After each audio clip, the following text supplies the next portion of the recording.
Okay, I wanted to show you guys how I'm going to install the Stebel horn. It's a compressor horn or an air horn instead of the stock kind of weak horn. So I've got the Stebel here. I did buy also a wiring harness that came on eBay. They do send this little relay with the Stebel here, so they send you one, but this wiring harness actually has everything wired for you with a fuse. It was like 12 bucks. I figured it was easier than trying to go to Radio Shack to get all the parts and figure out the wiring myself. I'm not an electrician. Easy is best for me. So I bought the kit, the wiring kit, and the horn. And so what I've done so far is I took off this bolt here that took off the horn. So I've got it here. The actual bracket that it comes on, of course, this horn won't fit in that same location without some modification. I actually need to bend the bracket back a little bit, kind of probably at an well, kind of a Z shape, so that it pulls the horn back between my headers and the engine, give me a little more space. So anyways, I've pulled off the original horn.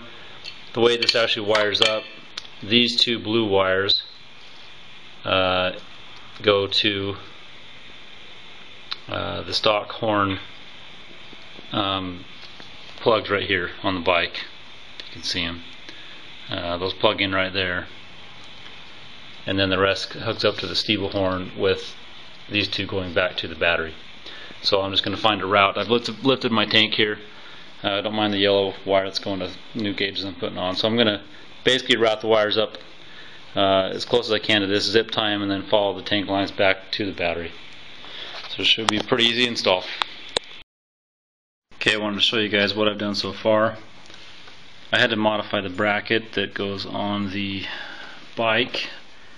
This is actually 3 metal plates combined together. That actually was where the old horn connects to. But the Stebel horn is so big, it doesn't fit with my pipes in here. I know this is hard to see, but it's too close and too far forward. And so what I did is I just, as you can see, I put these metal plates, these brackets, in a vise. You know, just kind of hit them with a hammer. I left the bolt on, of course not on the horn, but left the bolt on to keep them straight. Just bend them at a 90-degree angle here to bring them back a little bit.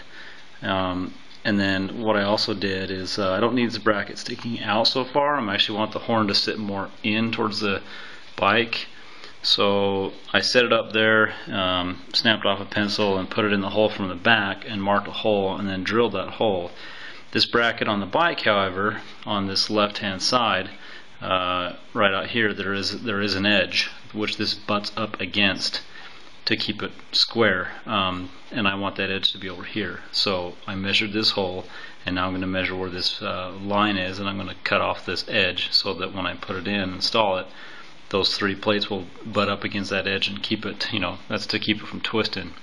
So that was pretty easy just to modify that. Of course, this horn is a lot bigger, and so when I get it installed, it's going to sit about right there underneath this frame slider.